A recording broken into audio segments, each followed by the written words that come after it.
Bueno, pues el Partido Acción Nacional dice que ya frenaron la reforma en la que le quitan la facultad a la Suprema Corte de Justicia de la Nación de hacer, pues de frenar las reformas constitucionales con 7 votos. Sin embargo, esto no es del todo cierto, aunque Jorge Triana, uno de los líderes del Partido Acción Nacional en la Cámara de Diputados, dice que esta es una chicanada. Pues sí, porque ya no nos van a poder frenar las reformas que emanen de la Cámara de Diputados, la Cámara de Senadores.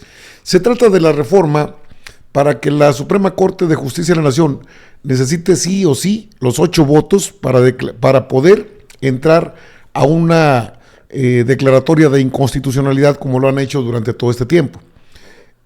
Si bien la Suprema Corte de Justicia de la Nación requiere los 8 votos por ley, ahora que con 7 votos pues pueden volverla a tomar, como fue el caso que la ley de amparo, que es una ley antiamparo, son los empresarios, los famosos empresarios que hacen lover en la Suprema Corte con los mismos diputadas y diputados. Jorge Triana dice que no van a permitir esto. Sin embargo, Ignacio Mier Velasco señala que fue una propuesta suya y que se la aceptó la Junta de Coordinación Política para esta ley que emana de Juan Ramiro Robledo, de Morena, diputado, sea consensuada en todo el país, en las circunscripciones. Esto daría tiempo de febrero al mes de abril. La jugada está clara, nada más que si no la quieren ver, está correcto, están en su derecho. El PRIAN dice, no lo aceptamos, pero la jugada está correcta. Si en abril, póngale que finales de abril, se llevan a cabo pues una serie de encuentros, de consultas en todo el país, que se va a hacer junto con otras leyes. Bueno, esto sería a finales de abril y luego ya se sometería al pleno para pasarlo a las comisiones. En comisiones, pues se aventaría el mes de mayo. Y el 2 de junio son las elecciones. ¿No le queda claro cómo está la jugada? Pues sí, hombre, es dejarlos nada más con los ojotes cuadrados, porque ya para junio es la elección, el 2 de junio. Ya después de ahí, ya no van a poder hacer nada en contra de las leyes que emanen del Poder Legislativo, que hasta hoy ha estado pues peleando una y otra vez de que se respete el trabajo legislativo. Mire usted, el PAN dice que van sobre el blindaje a reformas de AMLO. Si Morena sigue con esta chicanada, impugnaremos. En una entrevista que tuvo Jorge Triana, reconoció que la oposición condicionó sentarse a acordar con Morena sobre el paquete de reformas de AMLO. Lo que están haciendo es tiempo, y me parece correcto, es una jugada política interesante. El diputado del PAN, Jorge Triana, advirtió que si Morena vuelve a retomar la chicanada de intentar blindar las reformas del presidente Andrés Manuel López Obrador a través de la ley antiamparo, así la llaman, presentará un recurso de acción de inconstitucionalidad ante la Suprema Corte de Justicia de la Nación, señaló en una entrevista. Si hubiera utilizado su mayoría a través de este artilugio, que no es ningún artilugio, así lo establece la Constitución, esta chicana lo hubiera aprobado. Nosotros inmediatamente después estaríamos presentando un recurso de acción de inconstitucionalidad ante la Suprema Corte con la absoluta certeza de que los ministros de la Corte nos van a dar la razón, porque es un sinsentido lo que está proponiendo. El martes pasado, Ignacio Mier, coordinador de Morena de la Cámara de Diputados, dio a conocer que se pospondría la votación en la Comisión de Justicia de la iniciativa de reforma que busca que con una minoría de 4 de los 11 ministros de la Corte se pueda declarar la validez de una reforma impugnada, al menos hasta la conclusión de los foros de Parlamento Abierto, en donde se realizarán el paquete de 20 reformas del presidente López Obrador. Destacó que el juicio de amparo es un instrumento de defensa constitucional del ciudadano en contra de los abusos de autoridad, y la reforma propuesta por el diputado Juan Ramiro Robledo, presidente de la Comisión de Puntos Constitucionales de la Cámara, busca blindar las iniciativas presidenciales. El juicio de amparo es un instrumento, bueno, pues es que el juicio de amparo también ha sido un instrumento a modo para la impunidad, y eso también es cierto, no lo pueden evitar. Según el diputado del PAN, han bautizado como ley antiamparo. Es absolutamente absurda y a su parecer el diputado Robledo buscaría quedar bien con el presidente. La oposición presionó a Morena para retroceder, sí hubo una presión, la querían subir en fast track e iba a pasar. Sin embargo, pues dijeron, vamos a ver, ¿qué es lo que proponen? Y esto lo dio a conocer Ignacio Mier Velasco a través de redes sociales, a través del canal del Congreso. ¿Qué fue lo que acordaron? Bueno, ya aprobaron todo el paquete de reformas para que sea sometido a una especie de consulta por todo el país. ¿Y qué se ganaría con eso? Bueno, sacarlas de aquí al mes de abril, pasa mayo, en junio la elección. Yo creo que se va a ver con otra composición. Esto sería muy diferente a lo que hoy vemos. A lo que hoy se establece que en la ley de amparo los grandes ganadores son siempre los que tienen el billete. Tiene que haber una obviamente, no solamente a esta ley que propone Juan Ramiro Robledo, sino a la ley de amparo se tiene que revisar. Son ejes de justicia y son interesantes. Cheque lo que dice Ignacio Mier respecto a este tema y está muy interesante.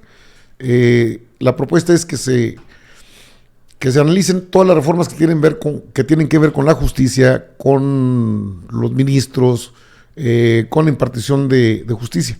Cheque lo que dice.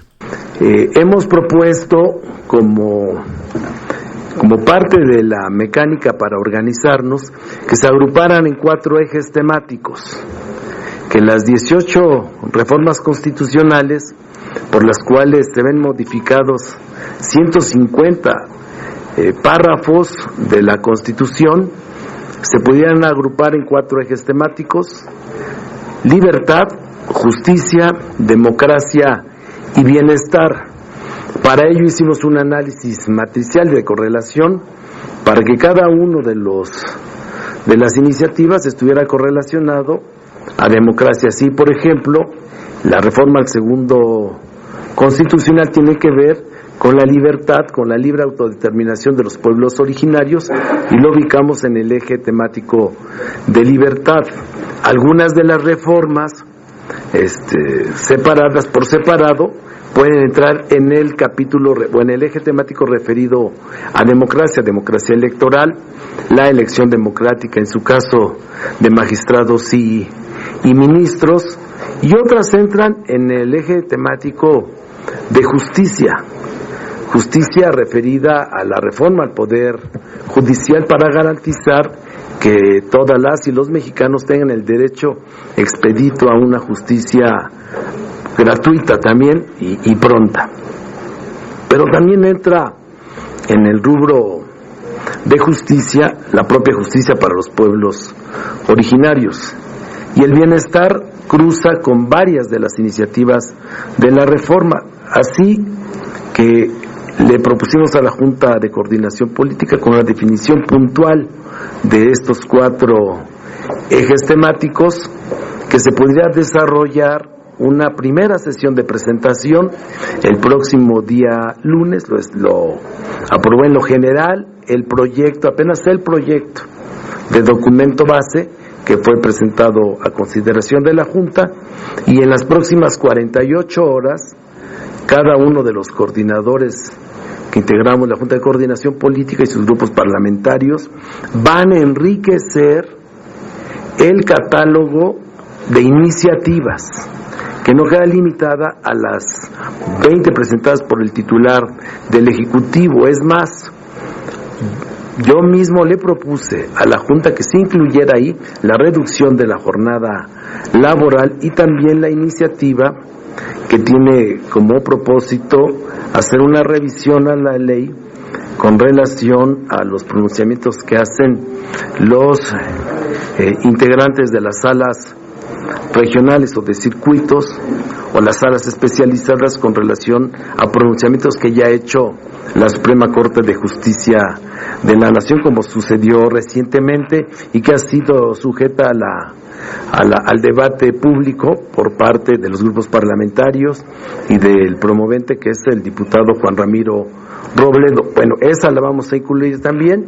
Vamos a incluir jornada laboral, y tienen de aquí nos establecimos como tiempo perentorio 48 horas para que los grupos parlamentarios enriquezcan, siempre agrupados en torno a los 4 ejes temáticos, y también van a revisar las sedes que se proponen para los 5 foros regionales.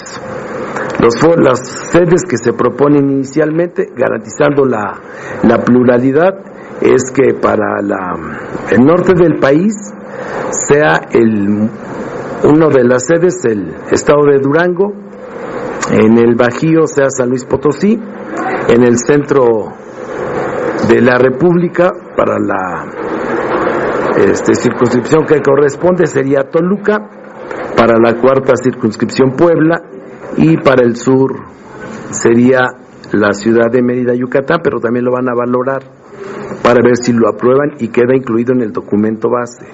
Lo que quedó firme son la realización en cada uno de los estados de la República con la coordinación de 22 presidentes y presidentas de las comisiones que integran y en las que se organiza la Cámara de Diputados, para que ellos sean los anfitriones y los responsables de organizar los foros en las 32 entidades de la República, las y los presidentes de la comisión. En conferencia lo trabajaríamos con el Senado de la República. He hablado al respecto desde la semana pasada con el senador Monreal el día de ayer, que acordé con él que una vez que aprobara el documento base, repito, el documento base, el acuerdo va a quedar suscrito dentro de 48 horas, le mandáramos el documento base en términos generales para que sea socializado con los senadores que integran y senadoras la Junta de Coordinación Política y se pueda, si así lo deciden ellos, trabajar en conferencia. Si lo aprueban, el día los senadores y las senadoras, 2 de los foros se estarían discutiendo en el Senado de la República y 2 en Cámara de Diputados. De tal manera que con eso garantizamos el equilibrio entre las 2 cámaras, aun cuando la Cámara de origen fue la Cámara de Diputados, pero con ello se compromete también a que el constituyente mexicano esté representado, toda vez que se trata sustancialmente de reformas constitucionales. Y para ello vamos a invitar también a quienes integran el constituyente permanente, que son las y los presidentes y o coordinadores de los congresos en los estados. Bueno, se amplía lo que es en este sentido lo que se amplía es el consenso entre las fuerzas políticas. La Cámara de Senadores tiene una composición diferente, ya no tiene el PRI tantos miembros como los tuvo en su momento. Pero en la Cámara de Diputados, donde está el Partido de Acción Nacional, que empuja el hecho de que puedan detener esta iniciativa de ley, pero van todas. Va la elección de la Suprema Corte, los ministros, van los magistrados, jueces, juezas. Es decir, se establecen los 4 ejes temáticos de prioridad para el país. Luego de esto, lo señaló en esta conferencia de prensa Ignacio Mier Velasco, pasarían en el mes de abril, ya una vez que concluyan estos foros, en los donde se habló Durango por la parte del norte, San Luis Potosí en el Bajío, Toluca en el Estado de México en el centro, ¿cuál otro mencionó? Mérida y Yucatán, y Puebla. Es decir, en esos estados, en esas capitales habrá foros para trabajar lo que son las iniciativas de ley. Van todas, bueno, 4 ejes temáticos donde va la batería de reformas constitucionales del presidente de la República. Me parece una buena estrategia, le da tiempo, no pueden decirse sorprendidos una vez que analicen, porque mire que luego hacen declaraciones sin siquiera haber leído las iniciativas de ley, y eso ha estado pasando.